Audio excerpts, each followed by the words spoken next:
warahmatullahi wabarakatuh. Waalaikumsalam. Salam sejahtera untuk kita semua. Selamat sore. Yang kami hormati rekan-rekan media yang berkesempatan hadir pada hari ini. Pertama-tama kami mengucapkan terima kasih untuk kesabarannya, karena dari pagi berusaha untuk mencarikan informasi atau berita terakurat terkait dengan perkembangan penanganan perkara yang sedang kami tangani dari pagi sampai sore ya. Pada kesempatan hari ini, pada hari ini Rabu 3 Juni, tim penyidik pada Jaksa Agung Muda Tindak Pidana Khusus Kejaksaan Agung RI setelah melakukan serangkaian penyidikan, hari ini telah menetapkan 3 orang tersangka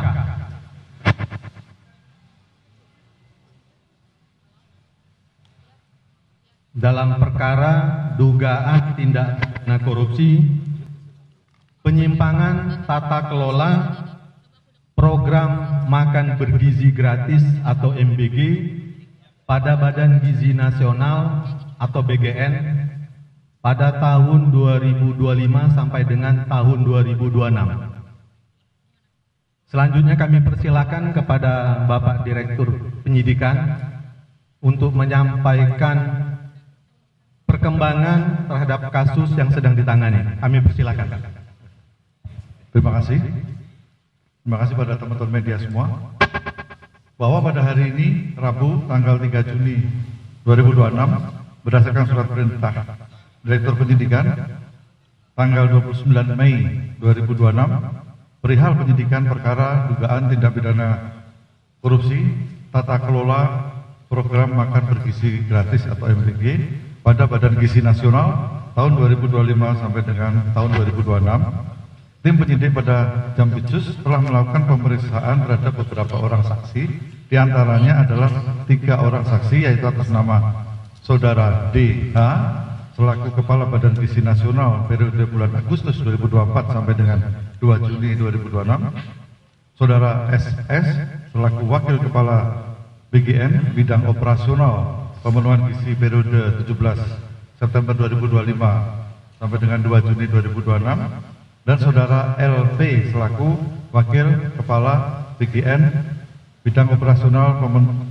Bidang Pengembangan Organisasi dan Hubungan Kelembagaan periode 22 Oktober 2024 sampai dengan 2 Juni 2026. Bahwa setelah melalui serangkaian pemeriksaan tersebut, Saudara DH, Saudara SS, dan Saudara LP sebagai saksi, dan berdasarkan 2 alat bukti yang cukup yang diperoleh tim penyidik, maka tim penyidik menetapkan Saudara DH selaku Kepala Badan Gizi Nasional, Saudara SS selaku Wakil Kepala Badan Gizi Nasional Bidang Operasional Pemenuhan Gizi, dan Saudara LP selaku Wakil Kepala BGN Bidang Pengembangan Organisasi dan Hubungan Kelembagaan sebagai tersangka dalam penyidikan dugaan tindak pidana korupsi tata kelola program makan bergizi gratis pada Badan Gizi Nasional tahun 2025 sampai dengan tahun 2026. Dengan kasus posisi singkatnya adalah sebagai berikut. Bahwa sejak tanggal 6 Januari 2025, pemerintah telah melaksanakan program MBG makan bergizi gratis atau disingkat MBG yang merupakan program prioritas nasional yang diselenggarakan melalui Badan Gizi Nasional dalam bentuk pemberian makan bergizi secara gratis dengan tujuan pemenuhan angka kecukupan gizi atau AGG anak sekolah dengan total anggaran tahun 2025 sebesar 85,27 triliun dan tahun 2026 sebesar 268 triliun yang bersumber dari APBN. Bahwa program MBG tersebut seharusnya dikelola oleh yayasan-yayasan pada setiap sekolah. Namun pada faktanya, yayasan-yayasan yang ditunjuk sebagai mitra SPPG merupakan yayasan yang dijadikan sarana untuk kejahatan dan terafiliasi dengan pejabat atau pegawai BGN yang tidak memenuhi syarat untuk menjadi mitra SPPG. namun tetap ditunjuk dengan cara dilakukan pengaturan verifikasi pada portal mitra BGN dengan adanya atensi dari tersangka. Dan yayasan-yayasan tersebut mendapatkan insentif miliaran rupiah ya, setiap hari, dan yayasan-yayasan tersebut terafiliasi diantara yang dimiliki oleh saudara DH, saudara SS, dan saudara LP.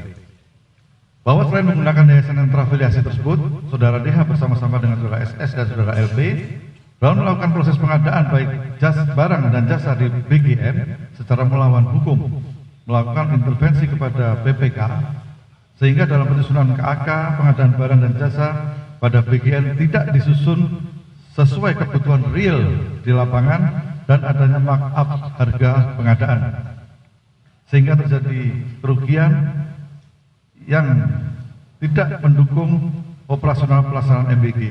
Di antaranya, 1. Pengadaan motor listrik sebanyak 21.801 unit dengan total pengadaan sebesar sekitar 1 triliun rupiah. Pengadaan 32.000 pasang sepatu yang tidak sesuai ketentuan dan adanya markup. Pengadaan tablet sebanyak 31.000 sekian yang tidak sesuai ketentuan dan adanya markup. Dan pengadaan televisi 75 inch sebanyak 5.400 unit yang tidak sesuai ketentuan dengan adanya markup harga. Bahwa terhadap perkara tersebut telah mengakibatkan kerugian keuangan negara. Para tersangka disangka melanggar pasal 603 dan 604 Yungto pasal 20 Undang-Undang nomor 31 tahun 99, Undang-Undang nomor 1 tahun 2023 tentang KUHP.